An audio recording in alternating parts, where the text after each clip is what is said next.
Nabi bersabda, la yadkhulul jannata mudminu khamrin wala mu'minu bisihrin wala qati'u rahmin. Tidak masuk surga. Ini Nabi yang bilang, tidak masuk surga. Siapa itu? Pertama, mudminu khamrin, orang yang berkekalan dalam mabuk. Selalu mudminun itu sudah menjadi perbuatan rutinnya, tidak kapok-kapoknya, teler seumur hidup. Mudminu khamrin, tidak masuk surga orang yang selalu bermabuk-mabukan.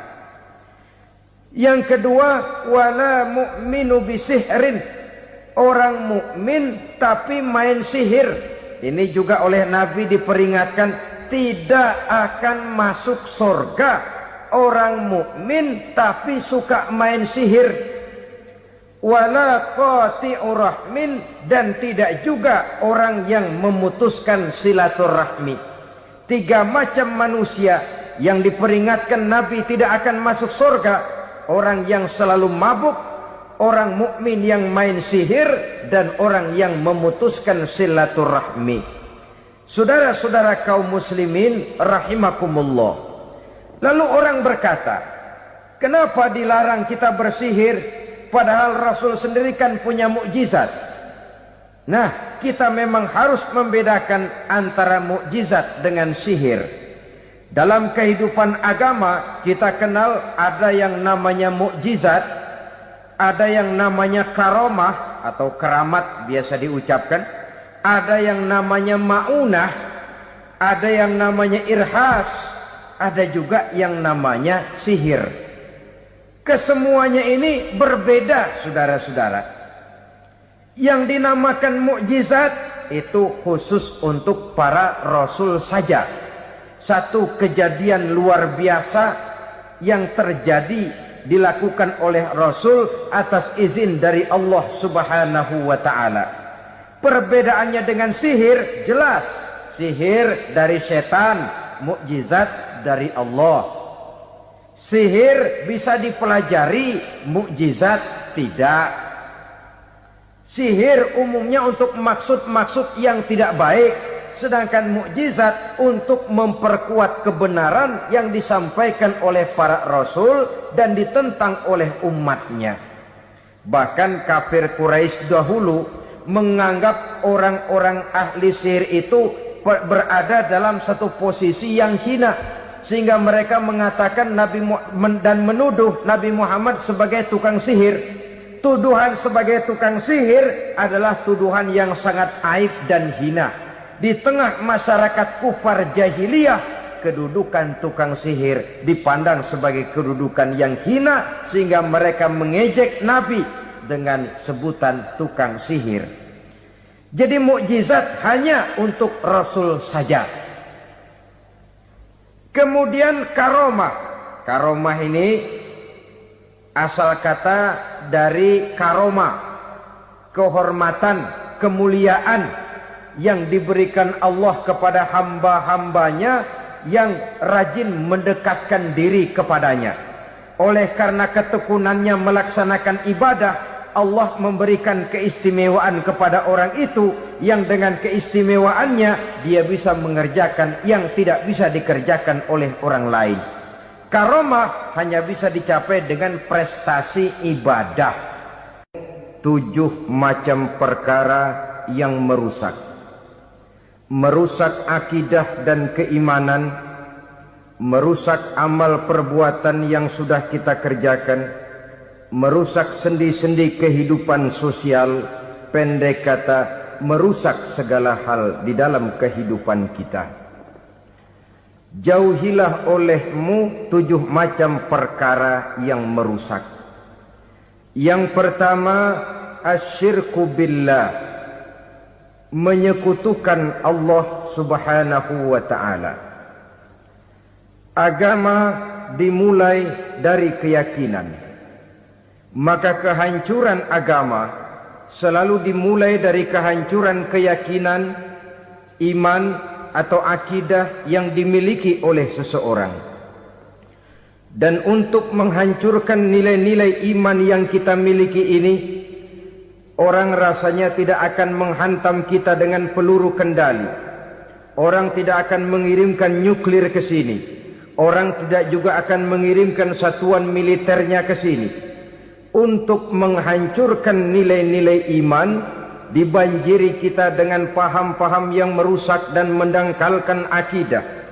Baik ia bernama materialisme, baik ia bernama sekularisme, baik ia bernama banjirnya maksiat dan munkarat, baik ia bernama banjirnya peradaban dan kebudayaan yang menghancurkan moral daripada anak-anak kita, sedikit demi sedikit melenturkan dan melunturkan nilai-nilai keimanan kita, untuk kemudian pada waktunya nilai iman itu akan bertukar dan berganti menjadi nilai syirik kepada Allah Subhanahu wa ta'ala.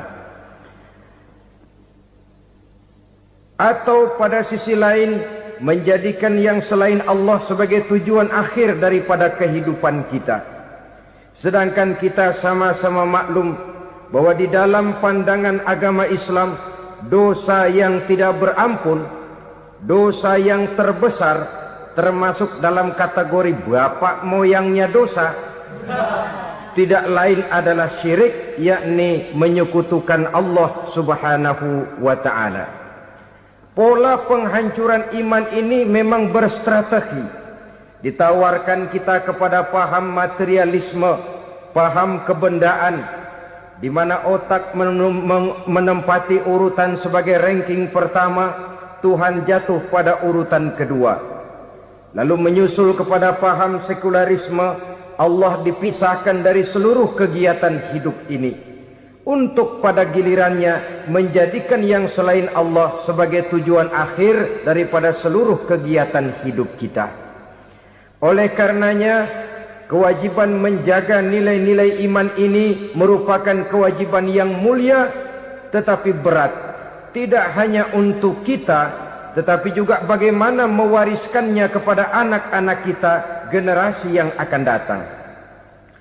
Orang-orang tua bijaksana yang diceritakan di dalam Al-Quran, kalau sudah berpikir tentang anak-anaknya, pertanyaan yang paling mereka risaukan ialah, ma ta'buduna min ba'di.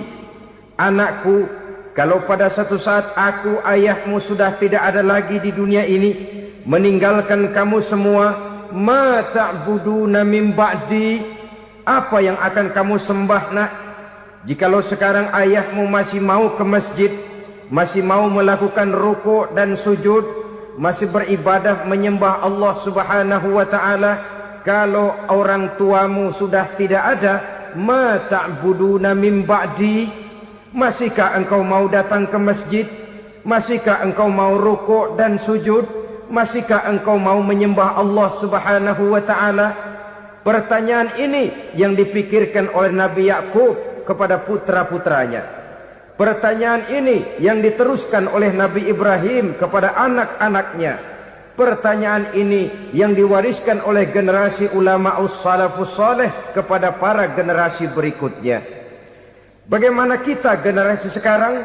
Kita orang-orang tua sekarang bukan berfikir ma ta'buduna min ba'di, malah yang kita fikirkan ma ta'kuluna min ba'di. Kalau bapak tidak ada nanti kamu makan apa nak? Perkara kamu nyembah apa, urusan nomor 18. Yang penting kamu nanti hidup bisa makan nak. Maka kita sibuk mewariskan harta kepada anak-anak kita. Kita sibuk mewariskan kebun dan tanah kepada anak-anak kita.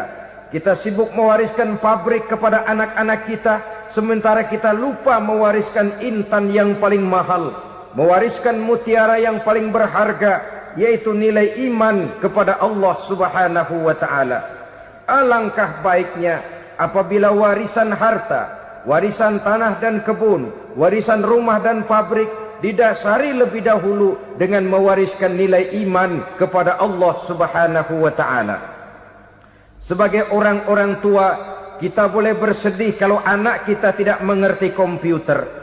Kita boleh bersedih kalau anak kita tidak mengerti matematika. Kita boleh bersedih kalau anak kita tidak mengerti bahasa Inggris. Tapi sewajarnya lebih bersedihlah kita orang tua jikalau mempunyai anak yang tidak kenal Allah sebagai Tuhannya, yang kemudian tidak mau rukuk dan sujud kepada Allah Tuhannya. Itulah kemalangan yang paling malang bila kita meninggalkan generasi yang tidak bertauhid kepada Allah Subhanahu wa taala. Betapapun anak kita tidak ngerti komputer, saudara, paling-paling kerugiannya cuma kerugian dunia. Masuk dia ke alam barzakh, munkar nakir tidak akan sempat tanya kau belajar komputer apa tidak. Kumpul dia di padang mahsyar, malaikat juga tidak akan tanya matematikamu nilainya berapa. Yang ditanya kau kenal Allah, kau rukuk dan sujud kepadanya, kau pernah datang ke masjid. Oleh karena itu sekali lagi, menjaga nilai iman tidak hanya untuk kita, tetapi juga mewariskannya kepada anak-anak kita, generasi yang akan datang. Sungguh kemalangan yang paling besar apabila kita meninggalkan anak-anak kita. Mereka kita tinggalkan lemah ekonominya, itu tidak baik.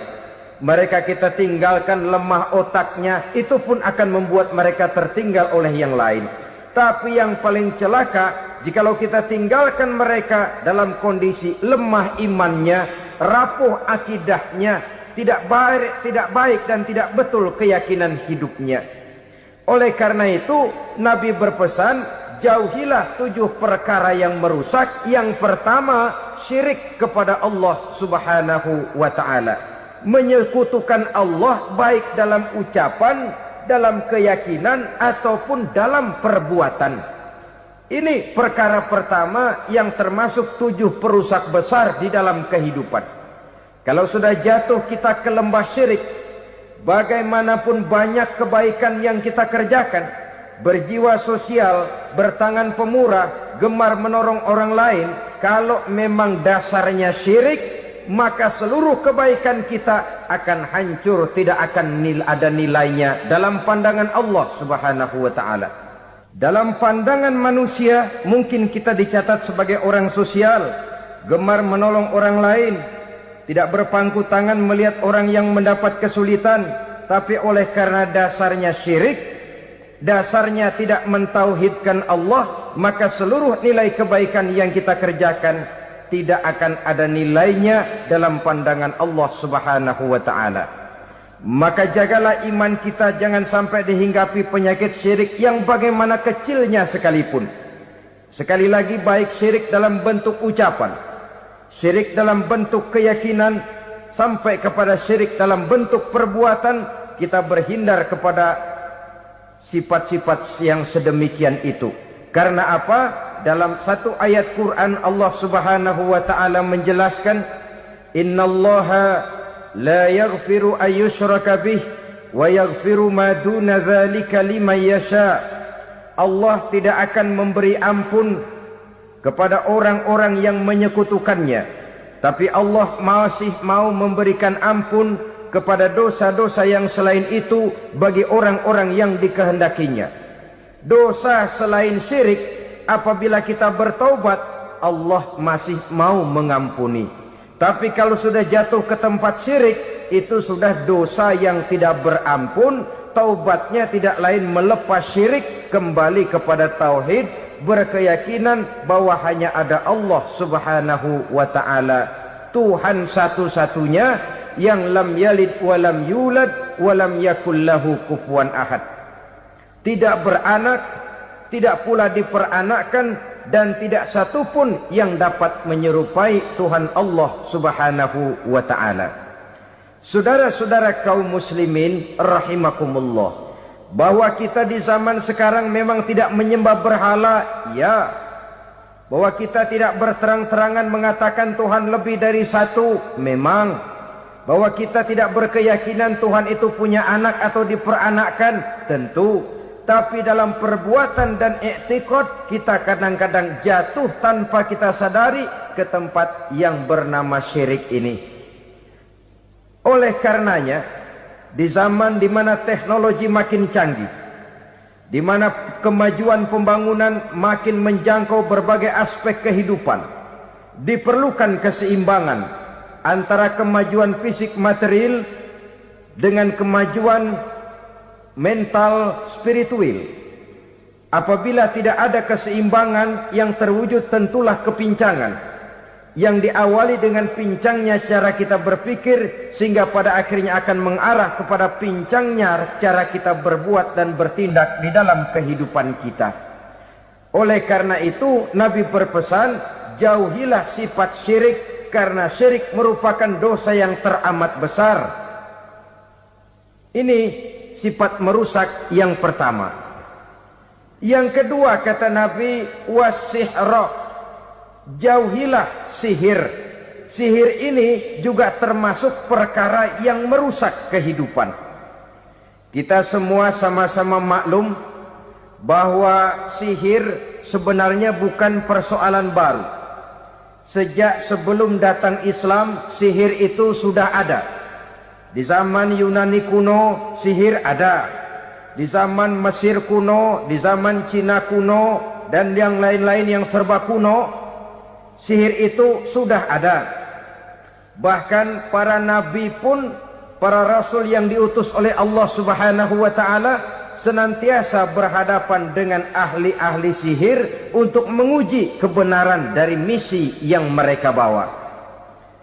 Sihir adalah perbuatan di luar kebiasaan yang bisa dikerjakan oleh ahlinya dengan bantuan jin atau setan.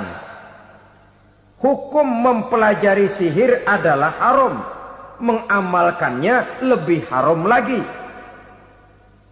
Sebab itu saudara-saudara, sihir merupakan perbuatan merusak yang harus kita jauhi. Ciri-ciri daripada perbuatan sihir, pertama, ia mengandung tipuan, bayangan khayal. Di zaman Nabi Musa misalnya, orang melihat tambang-tambang itu seperti ular. Nabi Musa melayangkan tongkatnya menjadi ular-ular besar yang memakan ular-ular kecil ciptaan tukang-tukang sihir Fir'aun tadi. Lalu sihir bisa terjadi dengan bantuan jin kafir atau setan. Kemudian ciri yang ketiga, sifatnya halus dan tersembunyi. Taruh kata ada seorang ahli sihir yang mempergunakan ayat-ayat Quran sebagai jompa-jampe, sebagai baca-bacaan, itu cuma sekedar kedok. Tujuannya tidak lain menjadikan agama sebagai ketok untuk membenarkan cara yang dimurkai oleh Allah Subhanahu wa taala. Satu hadis yang diriwayatkan oleh Imam Bazar dan Tabrani, Nabi berpesan, laisa minna man tatayyara lahu au takahhana au tukuhhina lahu au sahira lahu. Tidak termasuk ke dalam golonganku, kata Nabi. Tidak termasuk umatku. Siapa mereka? Man tatayyara lahu, orang yang bertatoyur. Apa tatoyur itu? Dari kalimat toyaro, artinya terbang. Toir biasa diartikan dengan burung. Tatoyaro percaya kepada suara-suara burung. Man tatayyara lahu, mempercayai, meyakini dengan benar-benar kepada suara beburungan. Kan suka ada itu, nah bunyi burung tuh, maling liwat. Maling liwat. Burung bunyi, maling liwat. Itu termasuk tatayyara lahu, percaya kepada suara burung. Kan aneh kalau suara orang nggak dipercaya, suara burung malah dipercaya. Ada ustadz ceramah, kiai ngaji, nggak mau didengerin, burung dengerin bener. Nah, suaranya dari sebelah mana? Belah kulon. Nah, itu tandanya ano. Habis dihitung-hitung, itu termasuk tatayyara lahu.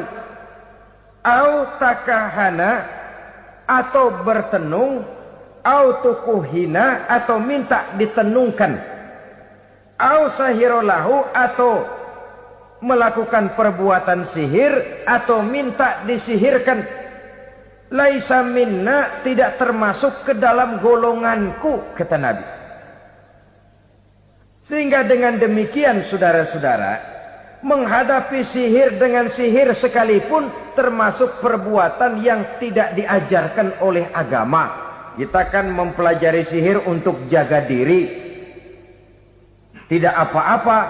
Yang dilarang mengamalkannya, dilarang juga mempelajarinya. Sebab orang kalau sudah mengetahui, biasanya lalu terangsang untuk mencoba. Kalau percobaannya berhasil, biasanya terangsang untuk coba lagi dan coba lagi. Pada akhirnya ketagihan, lalu beralih menjadi profesi, apalagi itu nanti bisa mendatangkan hasil uang. Saudara-saudara kaum muslimin rahimakumullah, kita manusia makhluk nyata, kita hidup di alam nyata, terikat oleh sunnatullah, causality. Oleh karenanya bagi kita keyakinan yang penuh, keikhlasan di dalam bertuhankan Allah, penyerahan diri sepenuhnya hanya kepadanya, itu sudah merupakan obat penangkal yang sangat ampuh agar kita tidak terkena penyakit-penyakit yang dibuat oleh setan dan para pembantunya.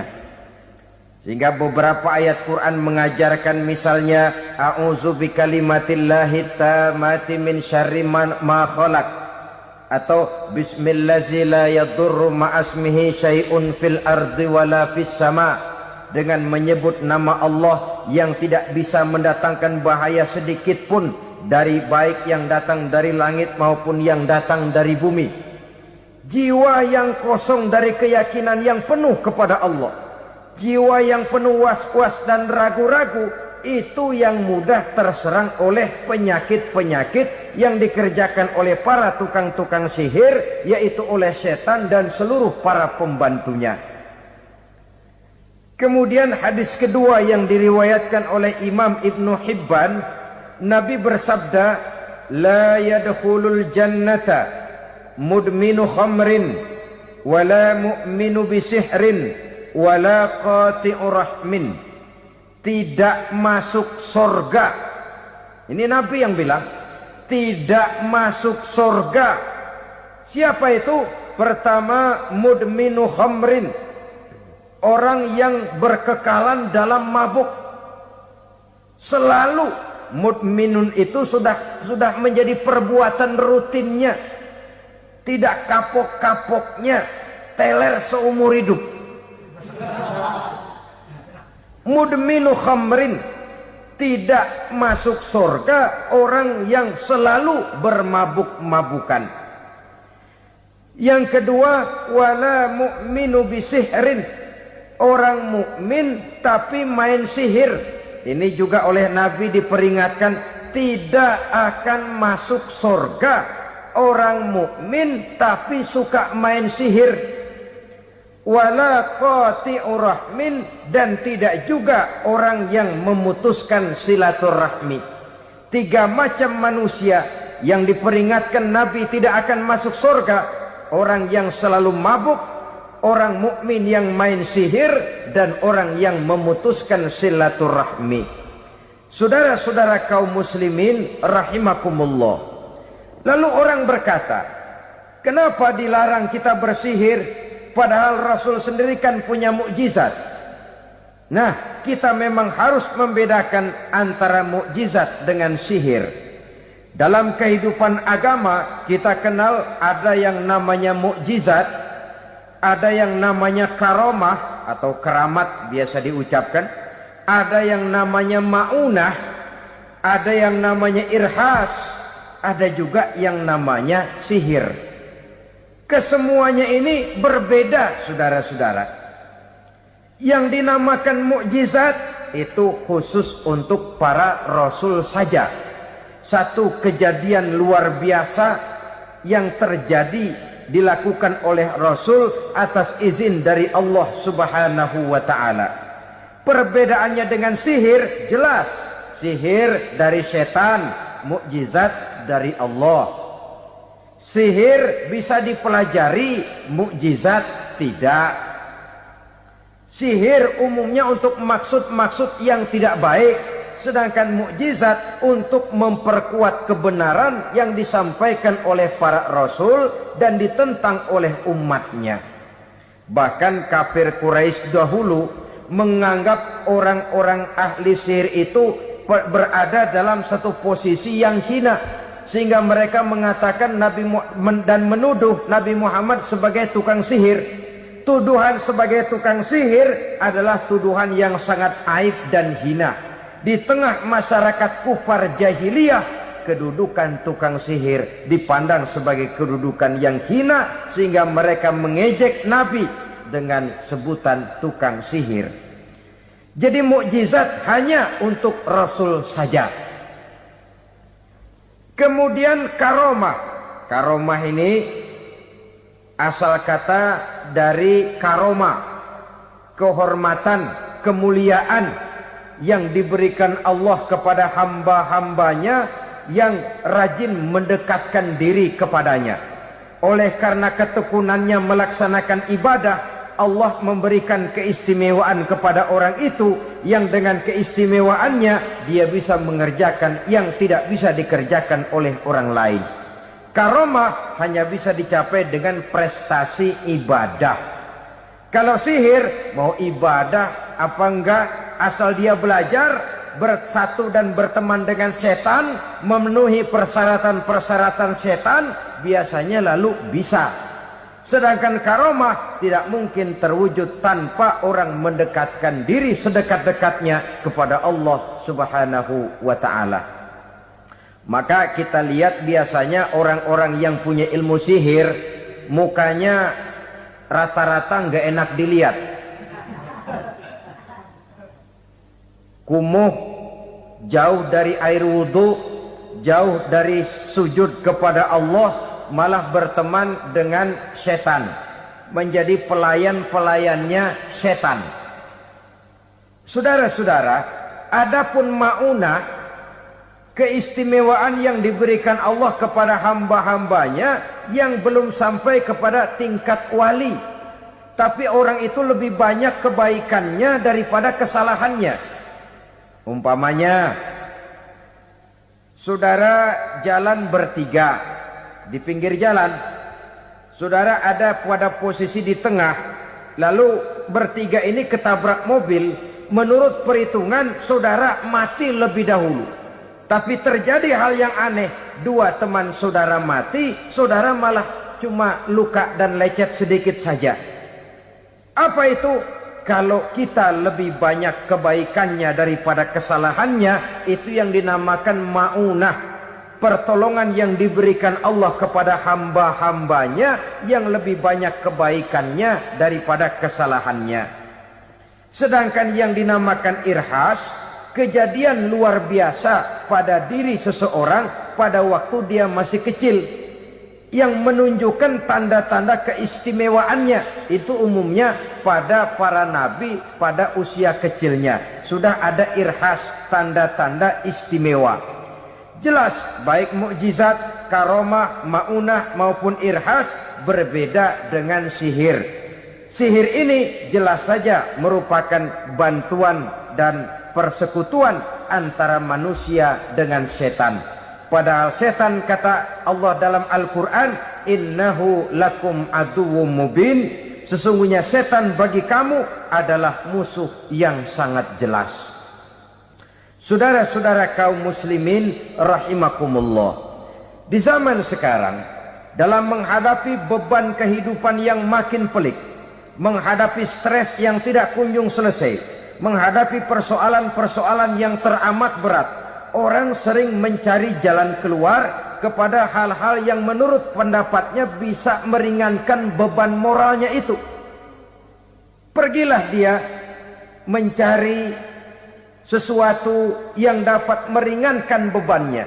Dan tidak jarang yang jatuh ke pangkuan tukang-tukang tenung, ke pangkuan tukang-tukang sihir, yang mereka itu oleh Quran dijelaskan kadzabal munajjimun walau sodaku. Tukang-tukang tenung, tukang-tukang sihir, mereka itu bohong walaupun benar. Maksudnya bohong walaupun benar, artinya kalau yang mereka kerjakan benar, itu sih kebenaran. Benar dengan kebenaran itu lain. Kebenaran, kebetulan bisa, tapi tidak untuk selalu. Apalagi kalau itu sudah membahayakan kehidupan orang lain. Jadi oleh karena itu Nabi berpesan, jauhilah daripada sihir. Kalau sudah jauhilah dari sihir, artinya ya jauhilah daripada mempelajarinya, jauhilah daripada bergaul dengan orang-orang yang ahli di bidang itu, karena dari pergaulan segalanya bisa menular. Baiklah saudara, ini yang kedua. Yang ketiga pesan Nabi, wa qatlan nafsil lati harramallahu illa bil haq. Membunuh orang lain dengan cara yang tidak benar. Membunuh orang yang diharamkan oleh Allah Subhanahu wa taala untuk melakukannya kecuali dengan alasan yang benar. Kita tahu Islam adalah agama damai. Sesuai dengan namanya, ia tidak dikembangkan dengan pedang dan kekerasan. Ia dikembangkan dengan keteladanan dan tuntunan moral. Oleh karena Islam bukan agama kekerasan, Islam pun tidak mementingkan dan mengajarkan kekerasan kecuali dengan alasan yang benar dan bisa dipertanggungjawabkan. Membunuh dengan sengaja, menghilangkan nyawa orang lain tanpa alasan yang bisa dibenarkan adalah merupakan dosa besar dan satu di antara 7 perkara yang bisa mendatangkan kerusakan dalam kehidupan dan yang hendaknya harus kita jauhi. Saudara-saudara kaum muslimin rahimakumullah, beberapa waktu yang lalu di sebuah kota kecil yang indah bernama New Auckland. Saudara tahu New Auckland? Itu dari Gunung Kidul masih ngidul lagi. Pernah diadakan satu seminar yang membicarakan bagaimana menyelamatkan masyarakat manusia dari bahaya Perang Dunia Ketiga. Diperkirakan kalau terjadi Perang Dunia Ketiga, manusia tidak akan tersisa. Sebab apa?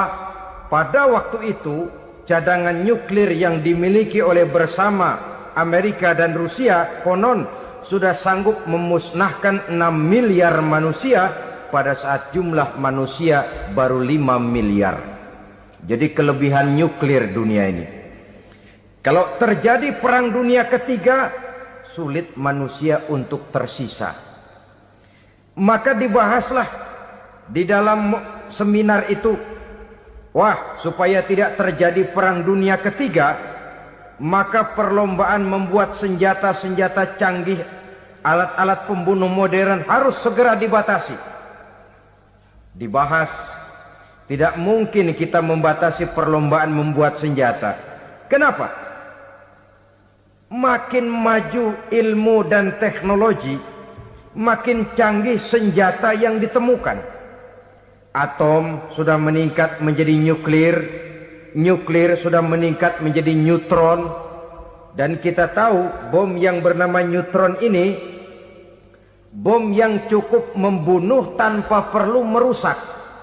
Artinya kalau dia diledakkan di kota kita ini, bangunan utuh, jembatan tidak ambruk, rumah-rumah tetap berdiri, tapi semua yang bernama hidup mati. Itu katanya lebih sopan dari bom atom.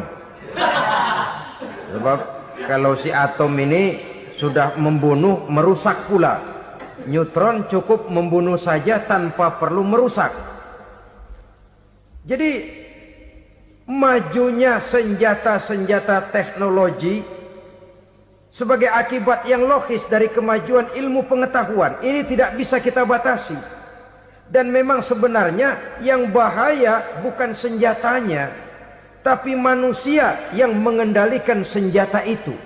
Mereka kembali kepada prinsip the man behind the gun. Bukan senjatanya yang bahaya, tapi manusia yang mengendalikan senjata itu yang bahaya. Walaupun senjatanya modern, katakanlah model M16 umpamanya, Kalau yang mengendalikannya orang beriman, insya Allah aman. Tapi biar megang cuma senapan angin, kalau yang megang orang brutal, ngeri kita deket-deket. Apalagi kalau memang bukan ahlinya menggunakan senjata, bisa ngeker kaki kena jidat.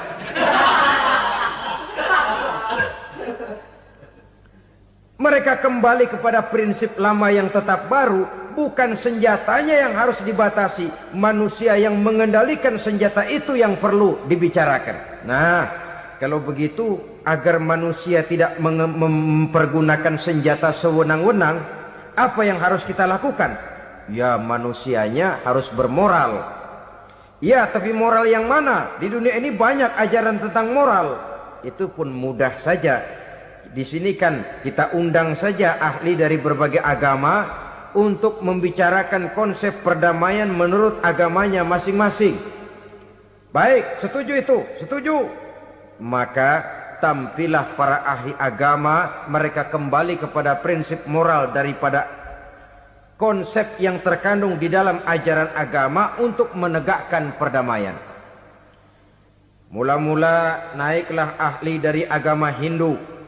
Dibacakan konsep perdamaian menurut ajaran agama Hindu, bahwa untuk damai manusia harus meninggalkan nafsu keduniaannya, menempuh samsara dan sebagainya untuk mencapai nirwana, menjauhi kemegahan dan kemewahan dunia. Ini lalu dibahas, rasanya juga tidak mungkin ini.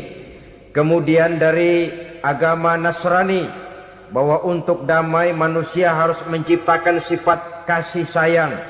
Kalau ditampar pipi kiri, berikan pipi yang kanan. Kalau diberikan selendang, berikan baju. Nanti orang kasihan, lalu dia tidak akan nampar lagi. Ketika ini dibahas, ternyata rasanya pun tidak mungkin bisa diterima. Karena apa?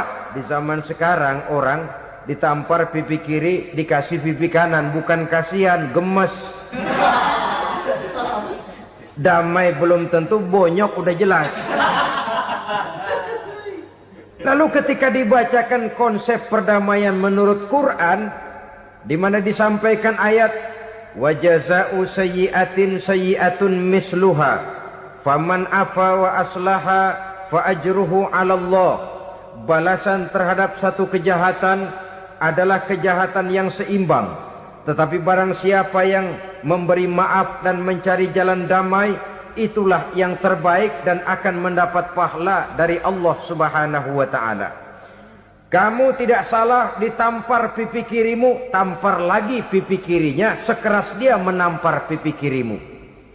Nanti orang tidak mau menampar kita karena dia tahu kalau dia tampar kita, dia akan menderita tamparan sekeras dia menampar kita. Akan terjadilah prinsip saling hormat menghormati, tidak saling ganggu, tidak saling usil, tidak saling jahil. Atas dasar ini perdamaian bisa ditegakkan. Mereka bisa menerima konsep ini, tapi kemudian seminar ditutup tanpa satu keputusan resmi. Kenapa? Terus terang mereka kagum dengan konsep Islam, tapi sentimen lama terhadap nilai-nilai Islam telah menutup mata mereka untuk menerima kebenaran dari ajaran Al-Quranul Karim. Saudara-saudara kaum muslimin rahimakumullah, kembali kita kepada persoalan pokok. Roh adalah dari Allah. Dia akan kembali kepada Allah, milik mutlak dari Allah. Tidak pantas kita merampasnya dari orang lain. Tidak wajar kita menghilangkannya tanpa alasan yang dibenarkan oleh agama. Di zaman sekarang, akibat persaingan hidup yang makin tajam, lapangan kerja yang makin sulit, tensi ekonomi yang makin tinggi, atau karena nilai moral yang makin rendah, atau juga karena rapuhnya pegangan orang kepada agama, nyawa rasanya sudah sedemikian murahnya. Berbagai kasus membuat berdiri bulu roma kita. Ada mayit, ada manusia dipotong 6, dicincang macam kambing. Ada yang dipotong 5, ada yang dipotong 13, dikardusin, dibuang ke tempat sampah. Inna lillahi wa inna ilaihi raji'un. Gejala apa ini? Kanibalisme. Manusia sudah demikian sadisnya, manusia sudah sedemikian buasnya, sehingga sesama manusia diperlakukan seperti hewan. Padahal hewan sendiri belum pernah macan makan macan, bagaimanapun buasnya macan. Belum pernah serigala memakan serigala, bagaimanapun brutalnya serigala. Tetapi manusia makan manusia di zaman sekarang kadang jadi kenyataan dalam kehidupan kita. Kadang persoalannya remeh saja. Soal uang 200 perak, pisau bicara, nyawa melayang.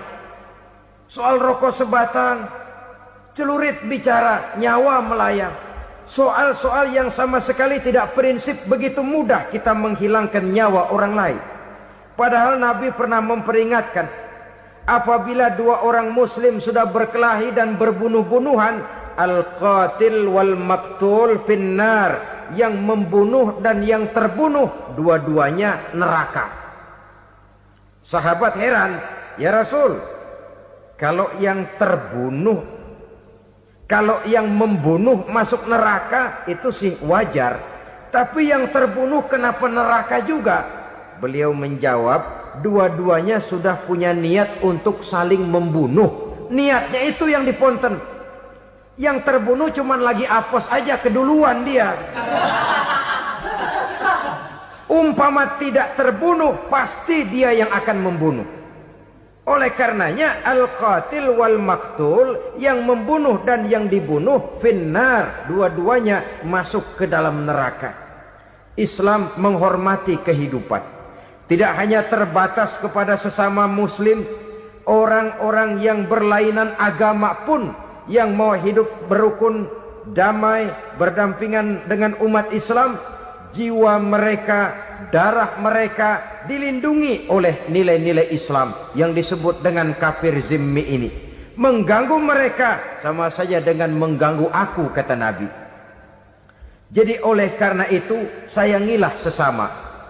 Kehidupan adalah anugerah Allah, bukan wewenang kita untuk mencabutnya dari orang lain, bukan wewenang kita untuk merampas dan menghilangkannya dari orang lain. Apa yang tidak enak terjadi pada diri kita, begitu pula lah apabila terjadi pada diri orang lain. Sehingga Nabi mengatakan, la yu'minu ahadukum hatta yuhibba li akhihi ma yuhibbu li nafsihi. Belum dikatakan beriman seseorang kamu apabila dia belum mencintai saudaranya seperti ia mencintai dirinya sendiri. Apa yang enak dirasakan oleh orang lain, enak juga dirasakan oleh dia. Mengukur orang lain dengan diri sendiri. Kalau orang lain tanpa salah saya fitnah, kalau saya tanpa salah difitnah orang, enak apa enggak? Enggak, orang lain juga begitu. Kalau orang lain tanpa salah saya tempeleng kepalanya, enak apa tidak? Tidak. Orang lain juga begitu. Yang tidak enak terjadi pada diri kita, tentu tidak enak juga kalau terjadi pada orang lain. Mengukur orang lain dengan diri sendiri, sehingga tidak timbul sifat egois, tidak menari di atas bangkai orang lain, tidak mendirikan kebahagiaan di atas untayan air mata orang lain. Sehingga dengan demikian saudara-saudara, dia bisa menghormati kehidupan, menghormati orang lain sebagaimana dia ingin dihormati.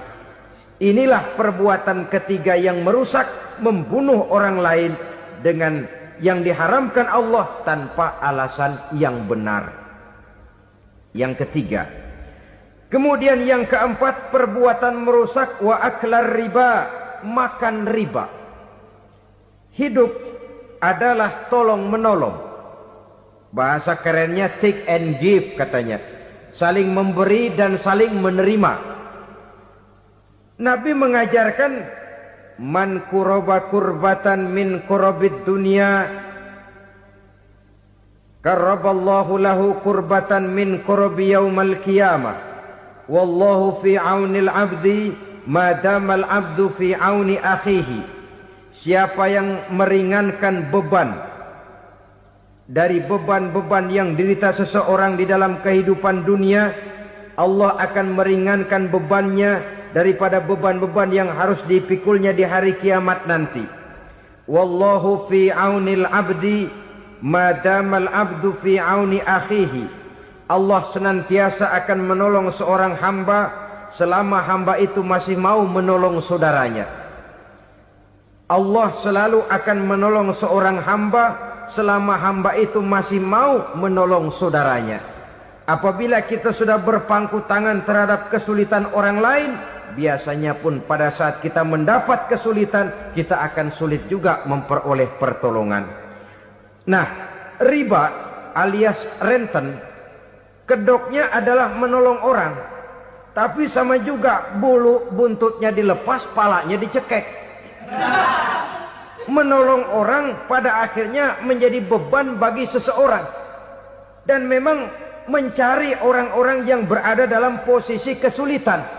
Biasanya di daerah-daerah di mana musim paceklik, jadi lapangan kerja sulit, sedangkan urusan perut tidak bisa ditunda. Akhirnya orang terjebak ke dalam rentenir, ke dalam riba, ke dalam renten. Bunga berbunga, sehingga satu saat jumlah bunganya bisa lebih besar dari jumlah pinjaman pokoknya. Kemudian kalau juga ternyata tidak bisa dibayar, rumah jadi taruhan. Memang rumah satu-satunya, begitu rumah ditarik mulain camping. Bukankah pada akhirnya akan mewariskan kesengsaraan?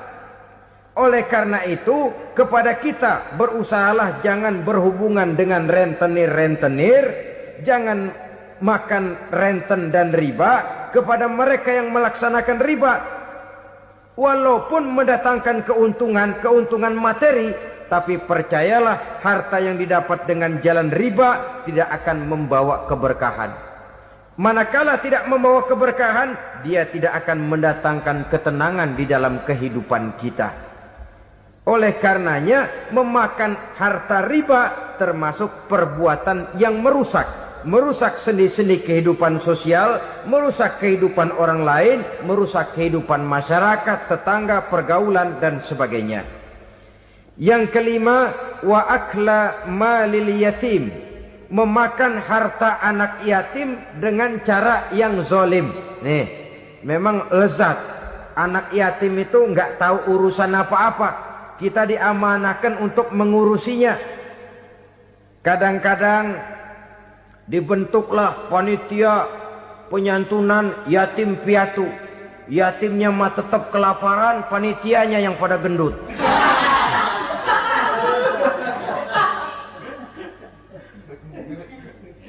Padahal memakan harta anak yatim termasuk perbuatan dosa besar.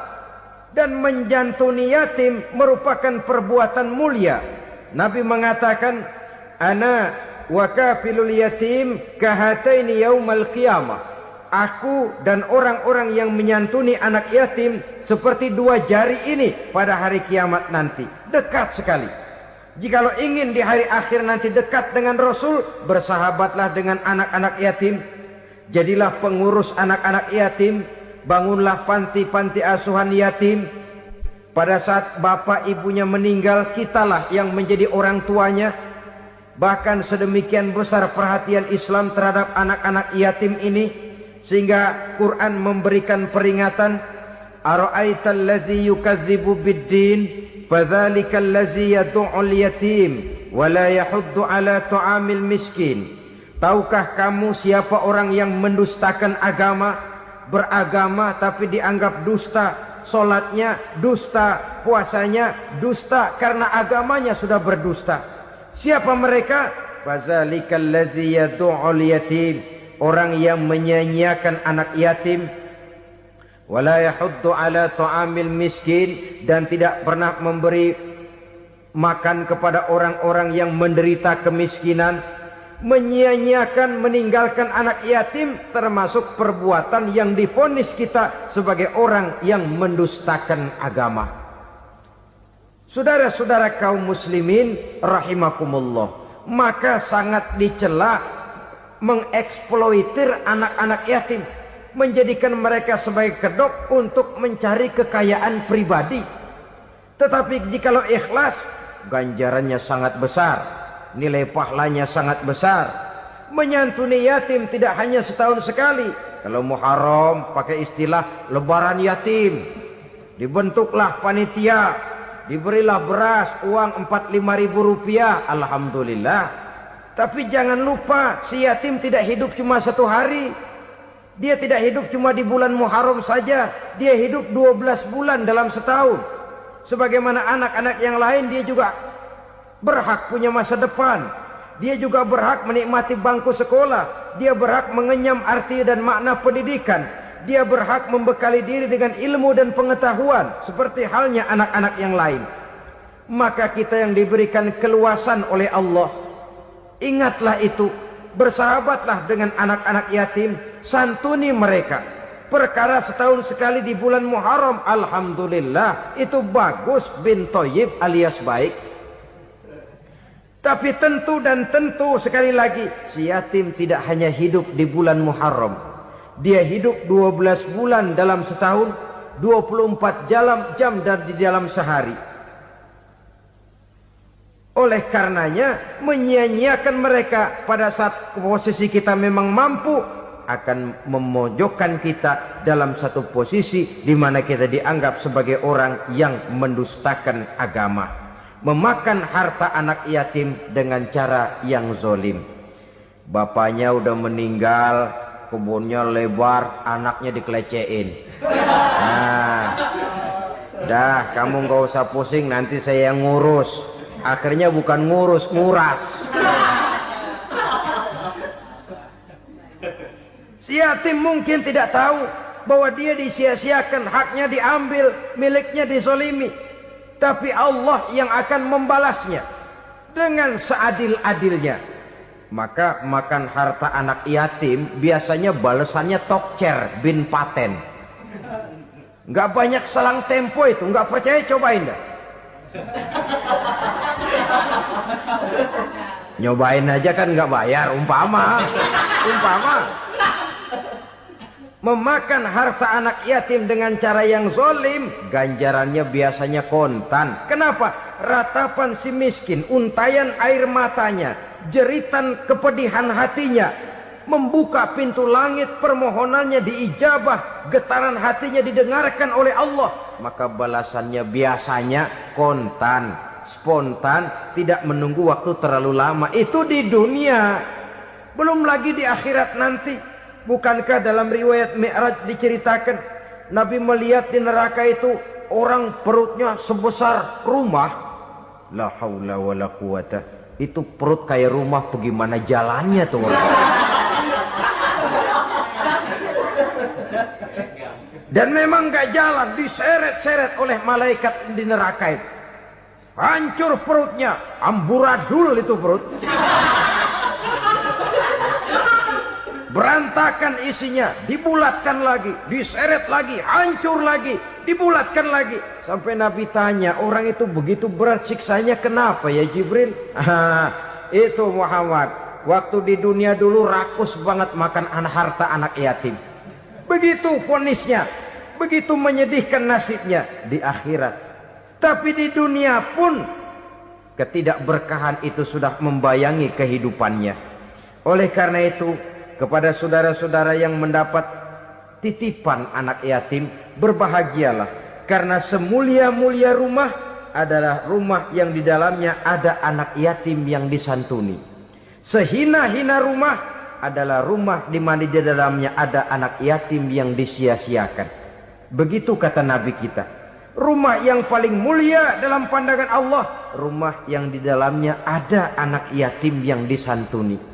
Rumah yang paling hina dalam pandangan Allah, rumah yang di dalamnya ada anak yatim yang nasibnya disia-siakan. Berbahagialah saudara apabila menjadi penyantun anak-anak yatim, pelindung mereka, sehingga mereka mempunyai masa depan sebagaimana anak-anak lainnya.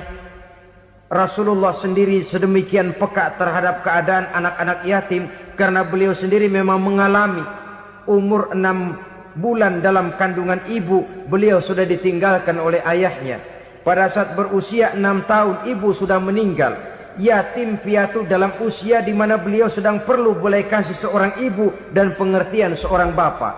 Kepekaan itu lalu timbul, bahkan kemudian sampai kepada beliau berkata, aku dan orang yang menyantuni anak yatim seperti jari tengah dan jari telunjuk di hari akhirat nanti. Sedemikian dekatnya. Baiklah ya, jadi yang kelima, memakan harta anak yatim. Jauhi, karena ini perbuatan yang merusak.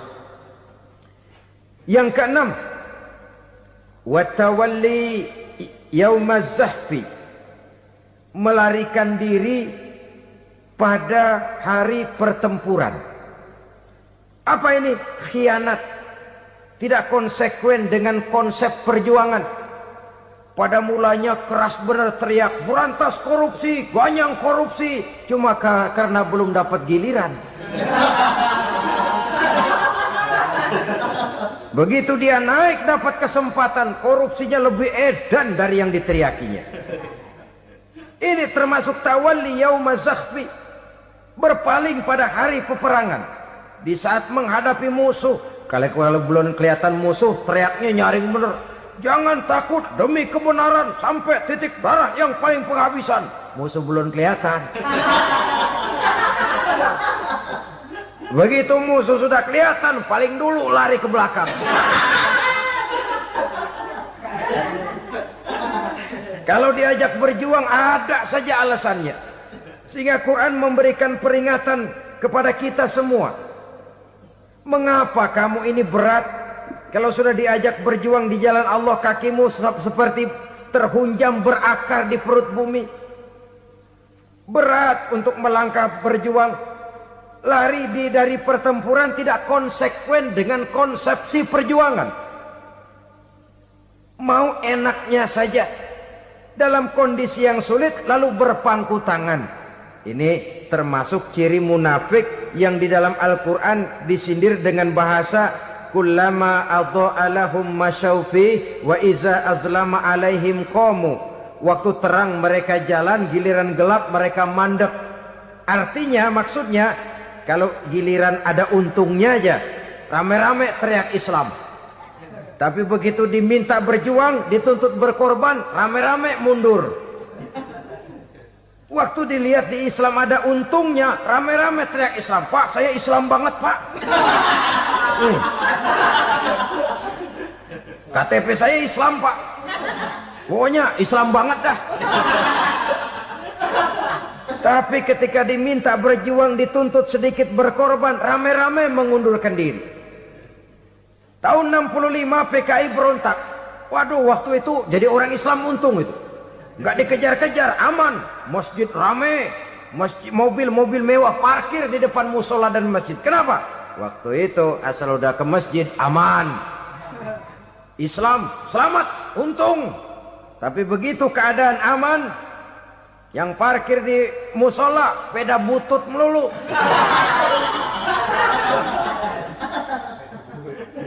Waktu terang mereka jalan, waktu gelap mereka berhenti. Dikala di Islam ada untungnya, baru wah Islam bagus, Islam hebat.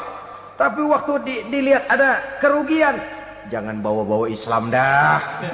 Jangan bicara soal Islam, ini kan bukan soal agama. Bukan soal agama. La haula wala quwata illa